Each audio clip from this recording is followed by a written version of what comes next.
When we think about our practice, whatever it may look like, of course, we find chanting in many of the world's traditions. In fact, I can't think of one that doesn't have some form of sacred utterance. So maybe it's sacred prayer, maybe it's an invocation of some kind, but there is a very kind of a verbal, experiential quality to sound, sound vibration. We see sound as being not just sort of in the at the very beginning of the Old Testament, the Hebrew Bible, as the word being a form of sound that brings things into existence, but also in the ancient Hindu traditions.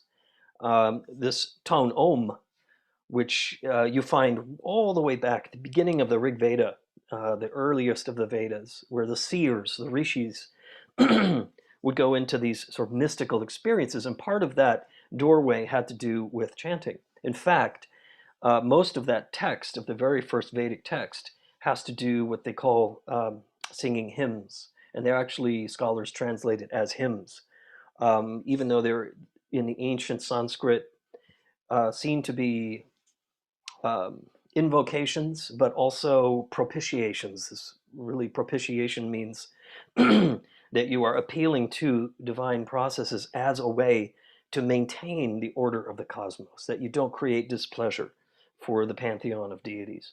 I don't know, and maybe Cliff knows this, in ancient Greece, if the Greeks in the mystery cults of the Hellenic period, if we know much about chanting there, I don't know either. Yeah, what if worship actually entailed that.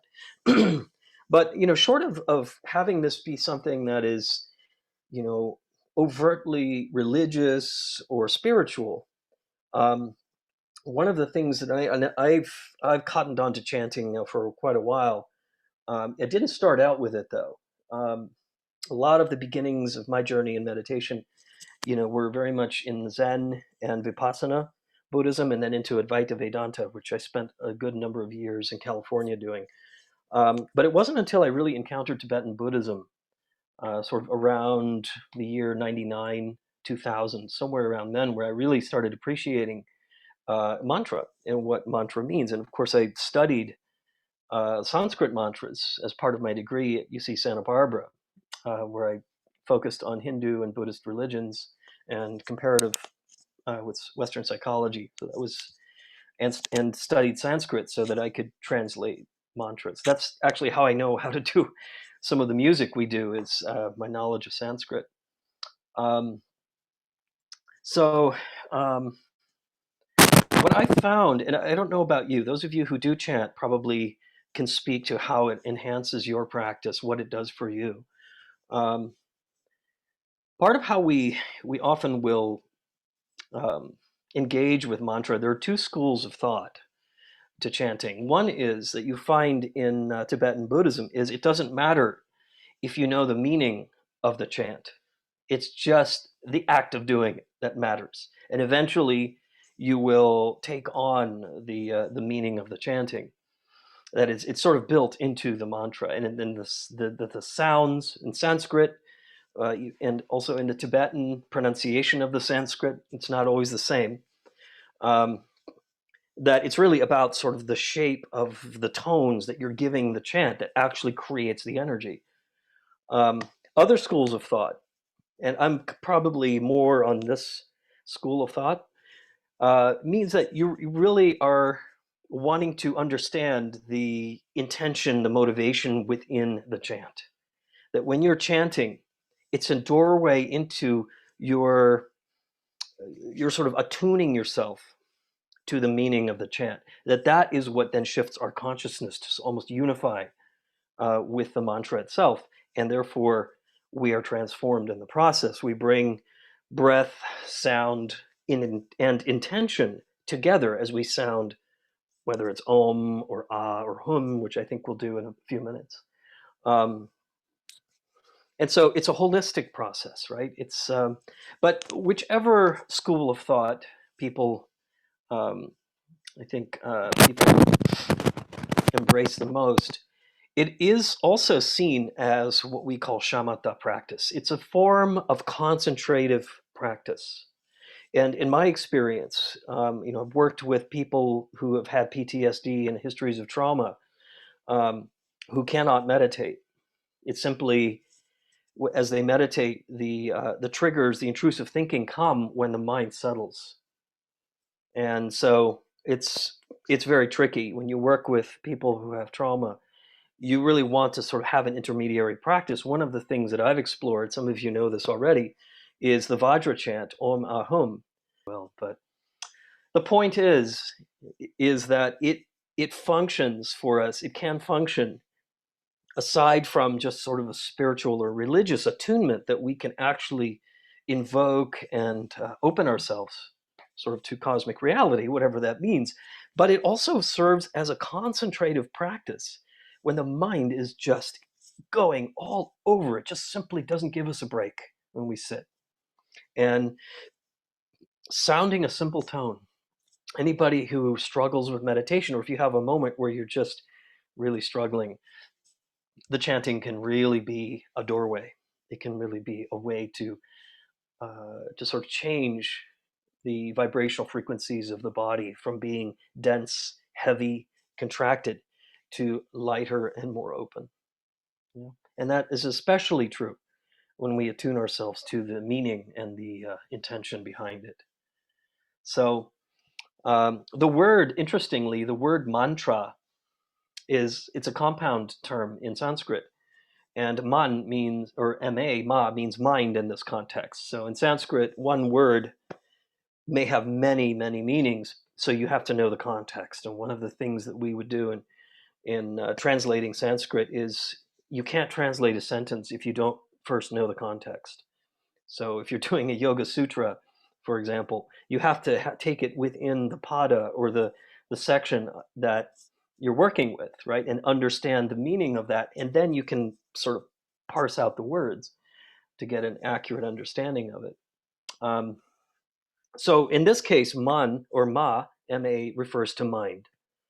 And tra, that compound, that part of the compound means protection. So it literally means mind protector.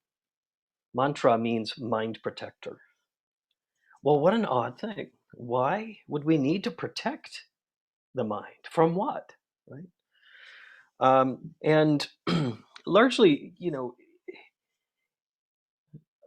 mind protection is really, the word protection is used in a very broad way. First of all, yes, it's one that sort of allows the mind to be on a flow, on a stream of intention without disturbing it. And so it kind of is a guardian of practice in general. Mantra is sort of a guardian of practice. It also, there are mantras that are there to protect us from harmful beings, from energies that don't have our well-being at heart. So traditionally, it's also protecting the space of our practice. And it's protecting us ideally from the causes that suffer. So in a Buddhist context, um, it also has a purification aspect that when we are engaged in right motivation, in compassionate, wise motivation, that is almost like an armor. It is almost like a protecting quality, but it's not out of fear, and it's not out of, ooh, there's something scary I need to run away from or to shield, but rather we are we are conditioning the heart to be able to meet whatever comes with strength. So it's a strengthening quality. So I would say rather than protection, it's also a matter of strength. It gives us a fortitude to encounter suffering. This is specifically more of a Buddhist way of looking at mantra in some cases. Yeah. And there is thought to be an energetic vibrational component, as I mentioned earlier, whether it's Pali or Sanskrit, that the words are very careful. You know how we pronounce them matters.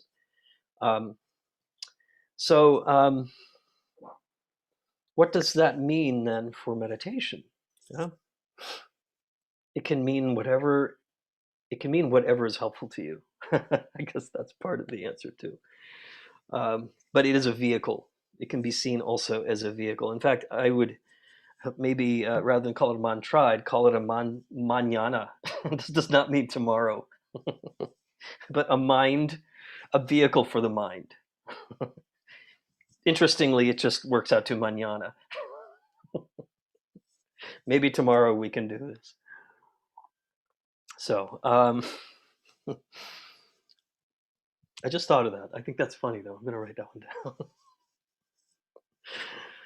Anyway, so the idea is here that often it's nice to begin practice if we're really agitated, and also sometimes chanting can be just its own practice. If you find that you're on a lunch break, or you don't have a lot of time, or you just can't sort of settle for whatever reason, is to sound the tone.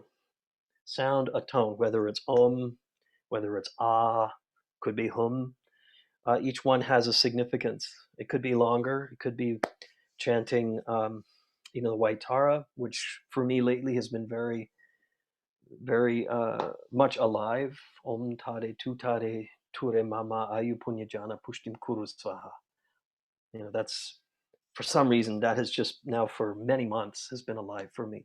Is the divine feminine, which we so desperately need, and not just as an etheric principle, but really as a lived, uh, on the ground level in our world.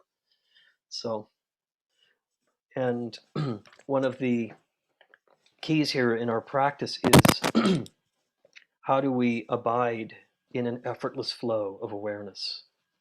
After all, a deeper meditative state is really not so much about how advanced we are in the practice, but to what degree are we able to abide in the depth of undisturbed awareness. And it is like a continuum, like a flow of subtlety.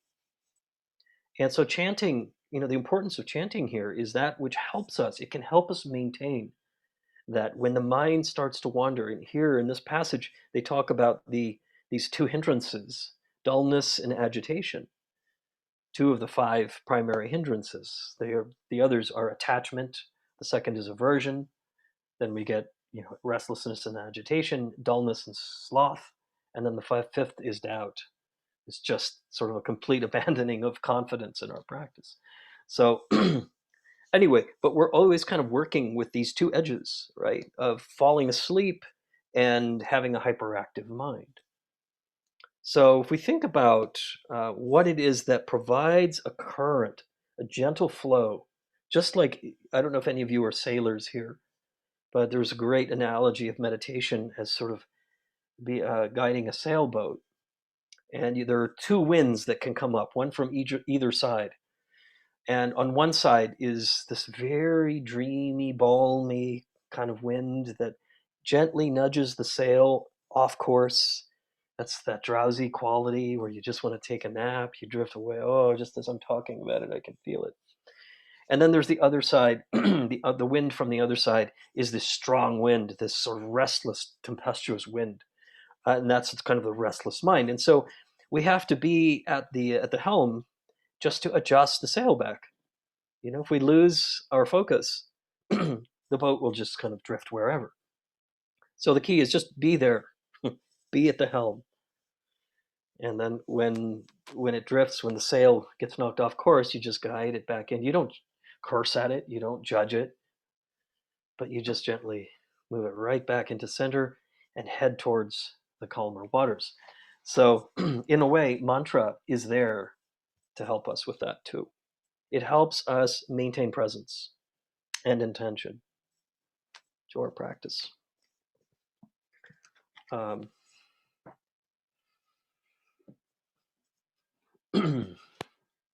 so it doesn't mean that we are obligated to believe in any kind of cosmology necessarily, um, but rather that it can reveal to you the power in your own mind.